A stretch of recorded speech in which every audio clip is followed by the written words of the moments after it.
వాళ్ళు ఏమైనా దారుణమైన పనులు చేశారు. అలా చేస్తే దాశరథి కాళోజీ దగ్గర నుంచి యువకుల వరకు అందరినీ ప్రోత్సహించడం తప్ప ఆయన ఏ రోజు కూడా ఒక చిన్న వ్యక్తిగతమైన ఒక వివాదం కానీ, ఒక దురుసుగా మాట్లాడటం కానీ, ఒక తప్పటడిగేసింది కానీ మనకు దాశరథి జీవితంలో ఎక్కడ కనపడదు.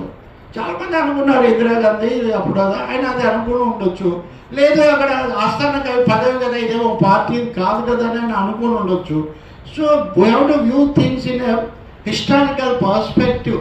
చారిత్రక దృష్టితో వాళ్ళను మనం చూడాలి తప్ప మనకున్న రాజకీయ అభిప్రాయాల ప్రకారం మనం ఇలాగే భావిస్తామంటే అది కుదరదు. కాబట్టి ఆ విధంగా చూసినప్పుడు దాశరథి తెలంగాణ సాహిత్యానికి, తెలుగు సాహిత్యానికి కూడా ఒక పెద్దన్న పాత్రలోనే ఉంటాడు. బహుశా శ్రీశ్రీ తర్వాత దాశరథి తప్పకుండా కీలక స్థానం. తెలంగాణ రచయితల సంఘం ఆ రోజు మనం తెలంగాణ రచయిత, ఇప్పుడు చాలా ఉన్నాయి, మన శంకరానికి బాగా తెలుసు.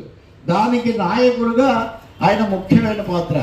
ఎంత సున్నితమైన అంటే ఈ మధ్య బిఆర్ నాయుడు TV5 ఆయన టీటీడీ చైర్మన్ అయినప్పుడు సత్కార సభకు పిలిస్తే వెళ్ళి నేను అక్కడ పాడా, కలవారినే గాని కరుణించలేడా, నిరుపేద మొరలేని వినిపించుకోడా, కన్నీటి బతుకుల కనలేని నాడు, స్వామి కరుణామయుండన్న బిరుదేలనమ్మ, అడగవే మాయమ్మల మేలు మంగ, అడగవే మాయమ్మ అనురాగవల్లి, నడిరేయి చాములో స్వామి నిన్ను చేన దిగివచ్చును. అలివేలు మంగను అనురాగవల్లి అంటాము.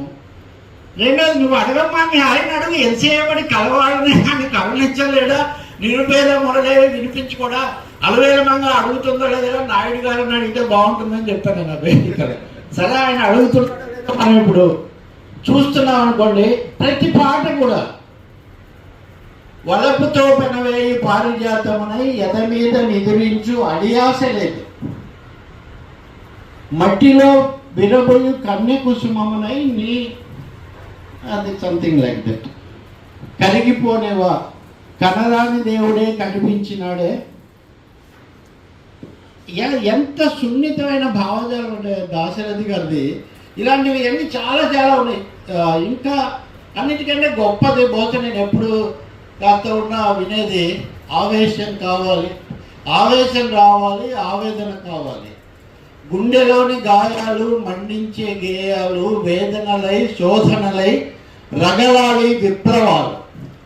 ఏంటి ఆవేశం, ఏంటి ఆవేదన అంటే నరజాతిని భవితవ్యానికి నడిపేదే ఆవేశం, 10 మందికి భవితవ్యం పంచేదే ఆవేదన, వేదనతో వేగంతో సాగేదే జీవితం అనుక్షణం గుర్తొస్తుంది. ఆవేశం అంటే ఎవరినో ద్వేషించటం, ఎవరి మీద రెచ్చిపోవటం, అదే మైకి రెగ్గొట్టడం. రేపు పొద్దున తిరిగివే, రేపు తెలంగాణ అసెంబ్లీ, ఇంకో ఆ తర్వాత ఆంధ్రప్రదేశ్ అసెంబ్లీ 2 వస్తాయి. మైకులు ఇరగొడతారు.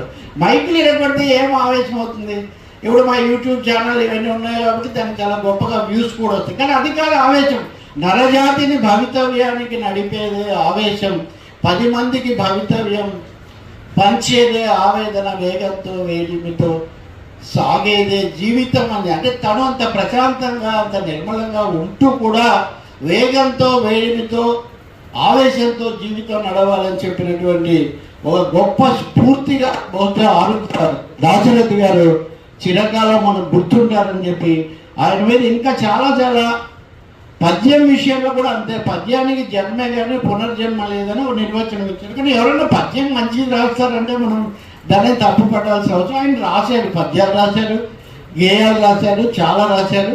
ఆయన సాహిత్యాన్ని గురించి ఇంకా శరధి అది సముద్రం లాంటిది. కాబట్టి దాశరథి వారసత్వం మరీ ముఖ్యంగా యువ కవులను కూడగట్టి, యువ కవులను, రచయితలను తెలంగాణ సాహిత్యానికి దిశానిర్దేశం అప్పుడే చేసినటువంటి, ఇప్పుడు కాళోజీని మనం పితామహుడు అన్నట్టుగా పరిగణిస్తున్నాం.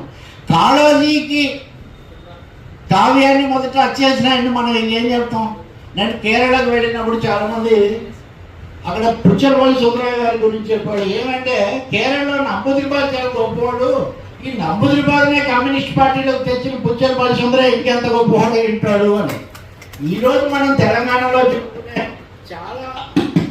చాలా మంది కవులను వాళ్ళ కావ్యాలను పరిచయం చేసినటువంటి ఒక గొప్ప వ్యక్తిత్వం అవన్నీ కూడా మనకు దాశరథిలో కనబడతాయి మిత్రులారా.